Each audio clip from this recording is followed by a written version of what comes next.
Dəyərli tamaşaçılara Yaşamaq Gözəldir verilişində yeni bir rubrika ilə sizin qonağınız olmağa çalışırıq. Sağlam seçim rubrikası bugündən etibarən sizin həyatınıza bir növ yön verəcəyi olan maarifləndirici rubrikalardan biridir və Yaşamaq Gözəldir proqramının yekununda biz istərdik ki, sizi Azərbaycanımızın, ölkəmizin ən dəyərli həkimləri ilə, eyni zamanda digər ixtisas peşə sahibləri ilə, mütəxəssisləri ilə tanış edək və həmin insanların sizə çox dəyərli məsləhətləri və sizi maarifləndirmək üçün maraqlı fikirləri olacaq. Arzu edirəm ki, siz həyat boyu sağlam seçimlərlə düzgün istiqamətdə irəliləyəsiniz. Çünki sağlam seçimlər bizim həyatımızı, yaşamımızı daha da gözəlləşdirir. Bugünkü qonağımız rubrikamızda Azərbaycanın tanınmış oftalmoloq cərrahı doktor Anar Abdullayevdir. Anar Abdullayev bugünkü proqramımızda bizə xüsusilə göz sağlamlığından danışacaq. İstərdim ki, Anar doktor, bugün biz refraktiv cərrahiyyə haqqında danışaq. Refraktiv cərrahiyyə dedikdə tamaşaçılarımız nə başa düşməlidirlər? Salamlayıram hər kəsi.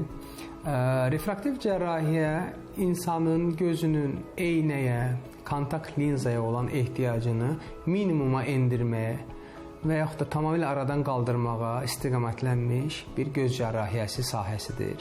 Refraktiv cərrahiyyə geniş bir sahədir, yəni onun müxtəlif üsulları var. Misal üçün bir neçə üsul sadalayaq.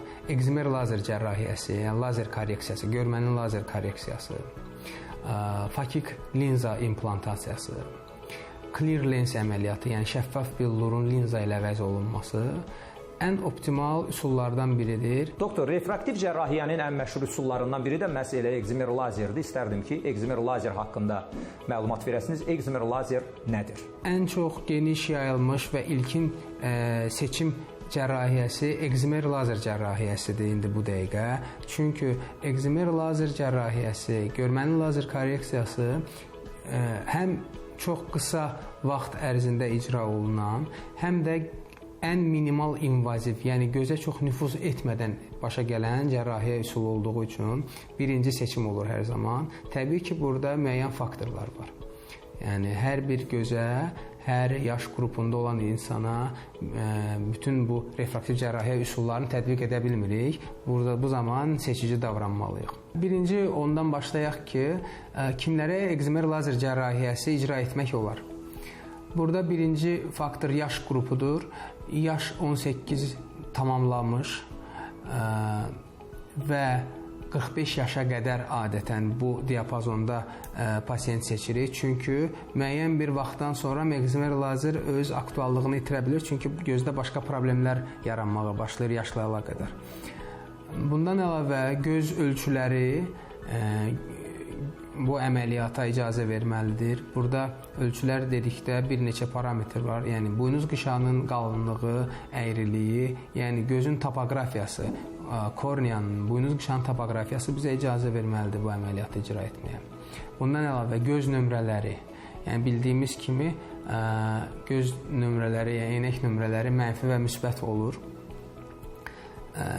Ümumi desək mənfi 10-a qədər və müsbət 6-ya qədər və 6 dioptriya astigmatizmə qədər görmə qüsurlarını ekzimer lazerlə aradan qaldıra bilirik.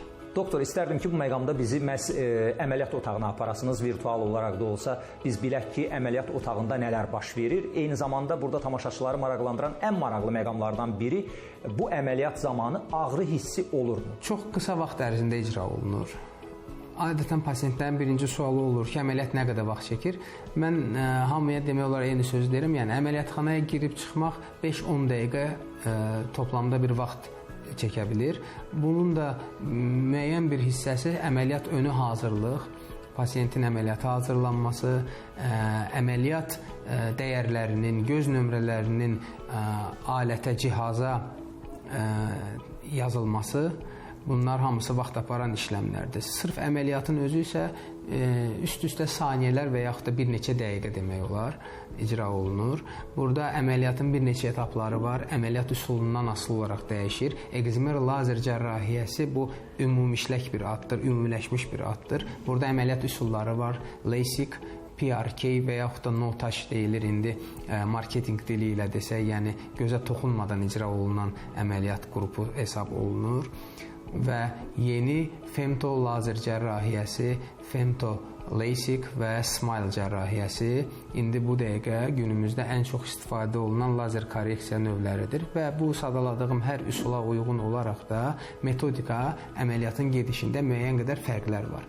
Sadəcə olaraq biz əgər ümumi danışsaq, pasiyentin əməliyyatxanaya girdikdə, əməliyyat masasına uzandıqda gördüyü nə olur onu desək, o ancaq işıq görür və bəzən bir-birini dəyişən rəngli işıqlar olur, qırmızı, yaşıl işıq olur. Biz hər dəfə deyirik yaşıl işığa bax və yaxud da qırmızı işığa bax və bir neçə saniyə və dəqiqədən və yaxud da dəqiqədən sonra deyirik ki, əməliyyatın bitdi, səni təbrik edirik. Doktor, əməliyyat bitdi, əməliyyat yekunlaşdı, pasiyentlər artıq həmin əməliyyat masasından ayağa qalxırlar və həmin məqamdan sonrası bizim üçün çox maraqlıdır və biz bilməliyik ki, daha sonra nələri etmək olar, nələri etmək olmaz, həkimlərin məsləhəti nədir? Yəni, səhəri gündən belə o işinə davam edə bilər və yaxud da tələbədirsə təhsilinə davam edə bilər.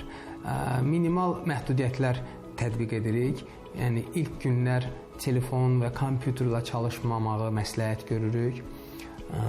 Bir müddət gözü qorumaq, göz gigiyenasına əməl etmək tələb olunur. Bunun üçün damlalar təyin edirik, izah edirik bu damlaları hansı tezliklə istifadə etmək lazımdır və bir neçə dəfə də əməliyyatdan sonraki dövrdə kontrol müayinələri həyata keçiririk. Gözlərimizin qeydinə qalmalıyıq. Göz gigiyenasına, görmə gigiyenasına əməl etməliyik. Təbii ki, indiki dövr hər şey sürətlə inkişaf etdiyi üçün, texnologiya sürətlə inkişaf etdiyi üçün displeylər, monitorlar bizim həyatımızda çox yer alırlar.